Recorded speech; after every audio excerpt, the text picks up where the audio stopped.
Good morning. एक केस आपण discuss करणार आहोत. काल माझ्याकडे एक बोईसरवरून एक क्लायंट आले होते. त्यांना कोणीतरी त्यांचा ऑलरेडी कुठेतरी पोर्टफोलिओ चालू आहे. सध्या त्यांची 5,000ची SIP चालू आहे. पण त्यांना काही रिअलाइज झालं का बाबा जो मला फायनान्शियल प्लॅनिंग करून दिलेली आहे ती काहीतरी चुकीची आहे. त्यामुळे ते अल्टरनेट ऑप्शन बघत होते यूट्यूबला, फेसबुकला किंवा गुगलला. तर त्यांना माझा नंबर मिळाला तर ते माझ्याकडे काल आले. आता त्यांची केस आपण बघूया की काय केलं आहे त्याच्या फंड्समध्ये. SIP चालू आहे त्याची 5,000ची आणि ॲडवायझरने 5 फंड त्यांना दिले, म्हणजे 1,000 रुपयाचे 5 फंड. हा एक प्रॉब्लेम. सेकंड प्रॉब्लेम झाला का एकाच AMCचे त्यांना 5 फंड एकाच AMCचे दिले. सेकंड. थर्ड का त्या 5 फंडमध्ये 3 फंड हे थिमॅटिक आहेत.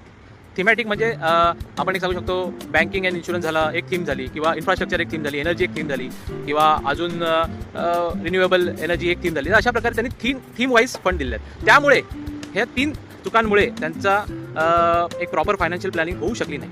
तर मग आपण या 3 चुकांना सुधारू करू शकतो का, हे कशा प्रकारे राईट करू शकतो हे आपण बघूया.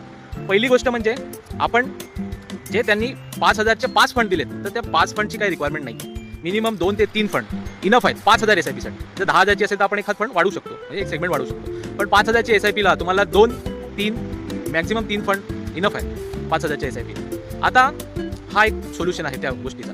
आता त्यांनी काय केलं, एकाच AMCचे 5 फंड देऊन टाकले. तर एकाच AMCचे आपल्याला सर्व फंड ॲज अ SIP घ्यायचे नाही आहेत. भरपूर बँकिंग सिस्टममध्ये पण असं होतं का जी बँक आहे त्याच बँकचे तुम्हाला फंड दिले जातात. मग ते 5 असो 10 असो. एक केस मनोरची माझ्याकडे आलेली, 10,000ची SIP 10 फंड दिलेले आहेत त्यांना ॲज अ SIP. 1,000चे 10 फंड. एक बँकिंगचं होतं तर त्यांनी 1,000चे 10 फंड दिलेले आहेत. मग हे असं होतं. आता हे का होतं, कारण लॅक ऑफ नॉलेजमुळे पण असू शकतं किंवा एक्सपिरियन्समुळे असू शकतं. आता आपल्याला याच्यात काय करायचं, जे सेगमेंट आहेत वेगवेगळे सेगमेंट असतात, large cap, mid cap, small cap, real estate, bonds, gold, हे वेगवेगळे सेगमेंट आहेत. तर त्या सेगमेंट वाईज आपल्याला पहिला SIP कव्हर करायचे आहे. म्हणून आपल्याला एकाच थिमॅटिक फंडमध्ये SIP करायची नाही आहे. पहिला आपल्याला हे सर्व सेगमेंट कव्हर करायचे. आणि तुम्हाला जर थिमॅटिक फंडमध्ये इन्व्हेस्टमेंट करायची असेल तर लमसम इन्व्हेस्टमेंट करा.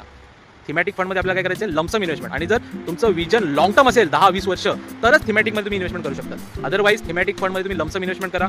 कारण हे थिमॅटिक फंड जे असतात हे एक प्रकारे 1.5 वर्ष 2 वर्ष सेक्टर प्रमाणे चालतात आणि परत ते डाऊन ट्रेंडला येतात. त्यापेक्षा एक लिमिटेड तुम्ही सेगमेंटमध्ये इन्व्हेस्टमेंट करा. थिमॅटिकमध्ये तुम्हाला इन्व्हेस्टमेंट करायचं तर FOF असतात, FOF इंटरनल चेंज करत राहतात फंड, तर त्यामध्ये तुम्ही इन्व्हेस्टमेंट करू शकता. तर अशा प्रकारे या चुका केल्या होत्या. त्यामुळे कारण राईट डायरेक्शन प्रत्येक वेळी मिळेलच असं नाही आहे.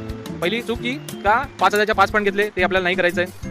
सेकंड, एकाच AMCमध्ये सर्व फंड किंवा सर्व इन्व्हेस्टमेंट आपल्याला एकाच AMCमध्ये नाही ठेवायची आहे. थर्ड म्हणजे थिमॅटिक फंडमध्ये, म्हणजे 5 मध्ये 3 फंड थिमॅटिक, मग परफॉर्मन्स कसा येणार. तर थिमॅटिक फंडमध्ये पण आपल्याला इन्व्हेस्टमेंट नाही करायची. इन्व्हेस्टमेंट करायची आहे ती लमसम करायची आहे, SIP थ्रू नाही करायची. धन्यवाद.